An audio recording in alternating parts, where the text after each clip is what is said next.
Asalaamu calaykum waraxmatullaahi wabarakaatu. Kusoo dhawaada janalka. Magacaygu waa Cabdulaahi. Waxaad iga daawanaysaa Lofow. Maanta waxaan ka hadli doonaa cashirkeenii saddexaad ee ku saabsanaa Java Programming Language. Inagoo horey ugu soo hadalnay introduction iyo sida wax loo soo daawaco projectigaaga ugu horreeya ama console-kaaga ugu horreeya loo soo bandhigo. Maanta waxaan qaadanaynaa operators wax la dhaho. Cashiradan waxay ahaan doonaan cashiro isku xiran, cashirada taxane ah oo ku saabsan Java Programming Language. Sidaa ujeeda shaashada noo soo baxday waatana waxaan ka hadli doonaa operatorska anaga hadda kaliya maanta waxaan uga hadli doonaa afarta nooc ee operatorska ay jirta sida additionka, subtractionka, multiplicationka iyo divisionka. Sida laba lambar la isugu daraa, laba lambar loo kala qaybiyaa, laba lambar loo kala jaraa. Waxaan sameysanaynaa wax la dhaho integer ama wax noo haynaya nambarka koowaad iyo nambarka labaad. Ereygan waxaa laga soo gaabiyey integer waxaa la dhahaa nambarada cadaad saxiixa ama real numberska la yani 1 2 3 4 5 yani ku jirin dot iyo waxaas ku jirin oo yani jajab ku jirin nambarada saxda ay taagan la dhahaa integer. Waxaa loo soo gaabiyaa markii Java la isticmaalaa int loo isticmaalaa. Waxaan qaadanaynaa wax meel nambarkeena lagu keediyo, tusaale x yani ama way waxa ka dhigi kartaa magaca Cabdullaahi ka dhigi kartaa, Maxamed ka dhigi kartaa, Muuse ka dhigi kartaa, yani magac variable u bixinaysid way. X kaas waxaa la dhahaa variable way. Haddii aan la mid dhigno 5 semicolon waxaan kaloo sameysanaynaa asna number kale oo noo haynayo raqamka kale oo aan ku dari rabno raqamka 5. Asna waxaa la dhahaa integerkan hadda variable kan u sameynayna asna waxaan ka dhigaynaa y. So asna 5 had maxaan ku daraynaa let's say inaan 10 ku darno. Sida hadda u jeedno 5 waxaa noo sameysan weel ay ku jiraan 5 iyo weel ay ku jiraan 10. Haddii aan rabno inaan isku darno kaliya waxaan sameynaynaa wax la dhaho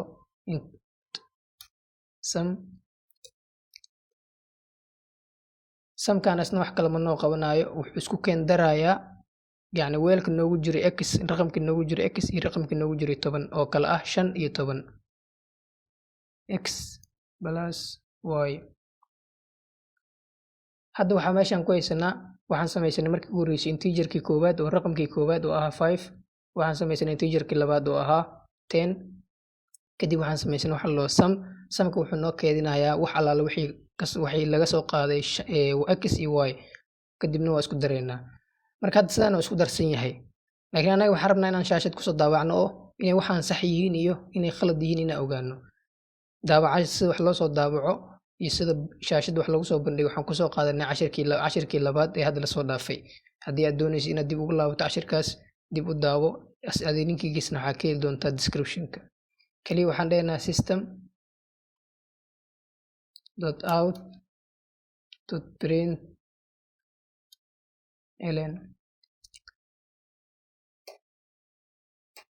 Mar allaala markii wax la soo daawacay sadarkaasaa la qoraa. Wax allaala waxaa soo daawacaysidna waxaa lagu qoraa gudaha bracketskaas, yani labadaas bracket gudahooda lagu qoraa.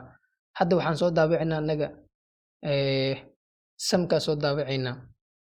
Kaliya hadda sidaan markaa dhahno wuxuu noo soo daawacayaa sumkii.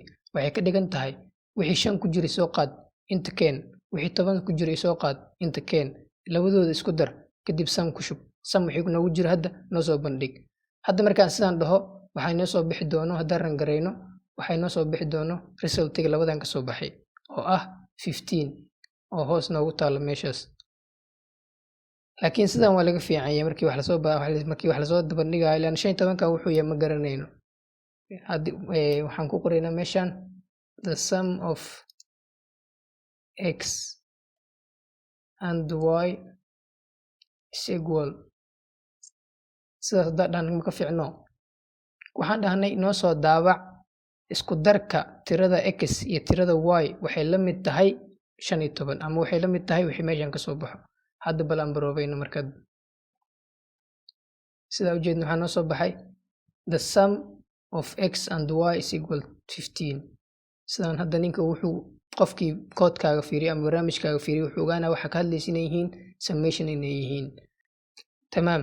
Hadda waxaan isticmaalnay integer, yani waxaan soo saarnay variable la dhaho x waxaan ku shubnay 5. Waxaan kaloo sameysanay variable la dhaho y waxaan ku shubnay 10. sidoo kale waxaan sameysana variable la dhaho ama yani qaanad la dhaho sum waxaan ku shubnay wax allaala wixii x iyo y ay wadaan ayaan ku shubnay, which means waxaan dhahnay noo soo daabac wax allaala wixii x iyo y ku jiro. haddana meeshaan x ka 10 ka dhigo طبعا waxaa soo baxaya 20 aan soo bixi doono. kuwaan sida isugu dardaraan sameeyna marka kaliya waxaa isticmaalaysaa double. meesha hadda integer ka isticmaashay waxaa ka isticmaalaysaa double. double kan wuxuu ku qabanayaa nambarada jajabka ah. nambarada jajabka uu ka qabo maxaa la uu ku soo saaraya kan. tamaam. marka x iyo y waa isticmaalnay aan variable kale isticmaalno. tusaale z waxaan ku shubaynaa 2.5. hadda annaga waxaan haysanaa jajab haysanaa. sidoo kale waxaan sameynaa double oo la dhaho r. waxaan ku shubaynaa 3.6 waa jajab kale. tamaam. hadda labadan number waa jajab, yani 3.6 iyo 2.5 waa jajab. haddii aan jajabkan haddii aan integer ahaan u isticmaalno wuxuu soo saarayaa 3 iyo 5 3 iyo 2 isku darayaa 5 ku soo bandhigayaa, laakiin 0.5 iyo 0.6 iskuma daraayo ku soo tagayaa. yani 2 wuxuu ku soo bandhigayaa 2 iyo 5 2 iyo 3 ku soo bandhigayaa bis 5 ku soo bandhigayaa bis. tamaam. laakiin marka double isticmaashid wuxuu ku soo bandhigayaa 2.5 zaid 3.6 oo la isku daray kulligooda uu ku soo wada saaraya. marka haddaan fiirina marka intaan waxaan samaysanaa kadib double sum 1 لأن sum hore usoo isticmaalay. sida ujeedaan meeshan sum markaan isticmaalayna waxaan isticmaalay integer yani waxaan isku darnay markii hore real numbers isku darnay oo iswato. markii labaad waxaan isku daroonaa raqam jajab ah. raqam jajab markaa isku daraysa asna waxaan isticmaalay double. maxaan isku daraynaa marka hadda c plus r. bal aan aragna wax noo soo baxay.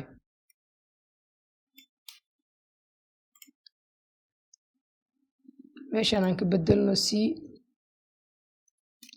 and r sum 1. tamaam. hadda waxaan haysanaa waxaan dhahnay meeshan 2.5 kan c noogu shub 3.6 r noogu shub. sum 1 soo qaado. sum 1 waxaa ku shubtaa wax alaal wixii c iyo r ku jiro. kadibna waxaa noo soo bandhigtaa the sum of c and r waxay la mid yihiin sum 1. sum 1 hadda maxaa noogu jiro bal intaan isku soo dardar calculator qaado aan fiirina marka wax noo soo baxo. sida ujeedii waxaa noo soo baxay 6.1 yani 5.5 iyo 0.6 dil isku dar waxaa waaye 0.1 xagga dhinac ka maraayo xaggan waxay noqonay 6. so waxaa noo soo baxay 6.1. isku fiiri marka kii hore waxaa noo soo baxay 15 kanna waxaa noo soo baxay 6 noo soo baxay iyo 0.5. tamaam. si kaloo loo sameeyo asna waxaa jiro adoonan haddii aad rabtid for example oo kale inaad soo saartid yani samkeena markuu 15 ahaa hadda, laakiin adii aad rabtid ka warna soo saar 15.0 gan 15.0 na soo saartay. yani wax kasta number kasto real number inuu 0.0 ka dambeeyo ama 0.00 ka dambeeyo haddii aad maxaa sameynay kaliya wax kale ma isticmaalaysaa. asna waxaa isticmaalaysaa waxa la dhaho float. yani float hadda kii hore isku darno 5 variable waxaan ka dhiganaynaa e waxaan ku shubaynaa 5. float kale sameynaynaa waxaan ka dhigaynaa w waxaan ku shubaynaa asna 10. yani waxaan fiirinaynaa kii hore waxaa noo soo baxay 15 bis.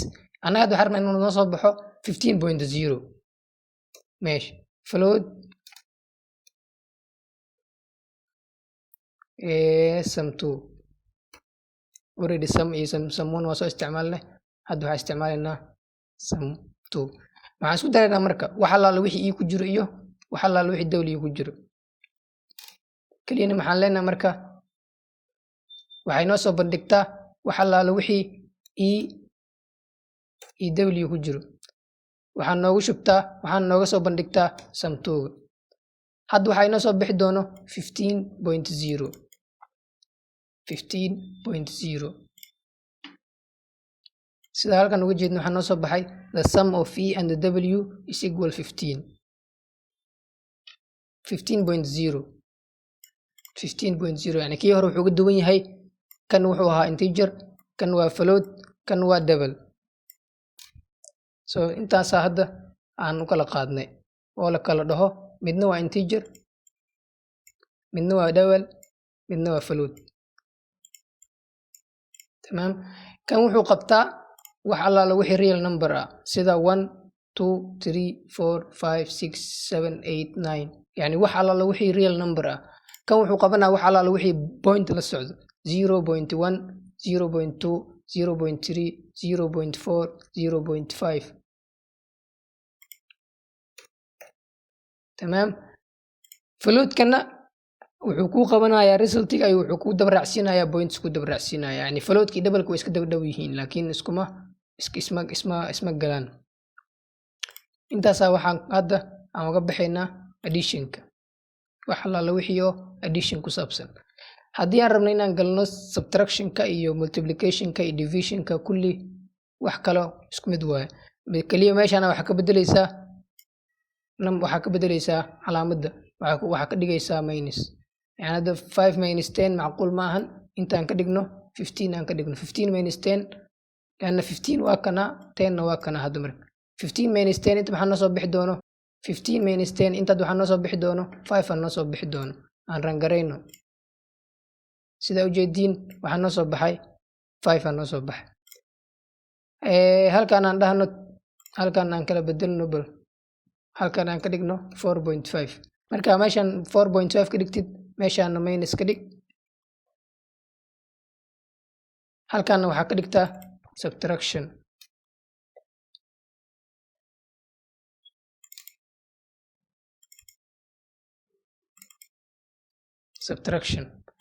hadda waxaan kala jarnay 4.5 iyo 3.6 halkaan waxaa noo soo bixi doono asna aan fiirino sida u jeedna waxaa noo soo baxay points aan noo soo baxay pointskan 0.something markuu yahay waa double y laakiin marka marka float isticmaalno wuu soo buuxin doonaa oo wuxuu kasoo dhigi doonaa 0.98 aan fiirino meeshan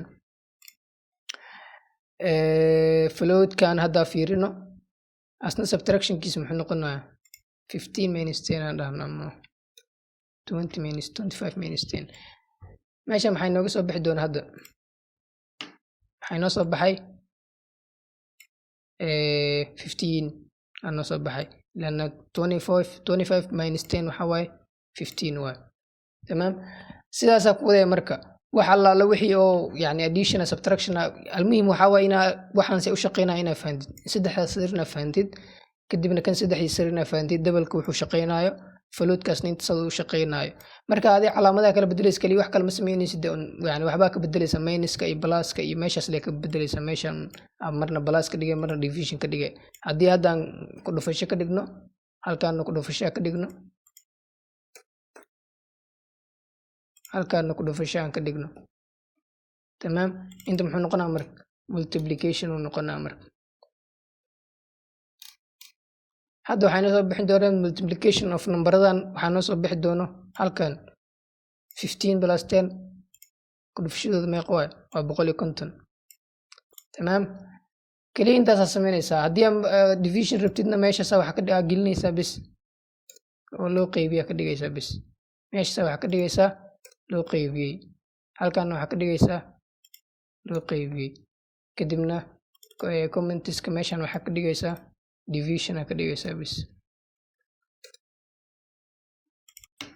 sida u jeedna hadda mid kasta wuxuu daba dhigay the division of xy لأن hadda 15 hadii loo qaybiyo 15 u qaybi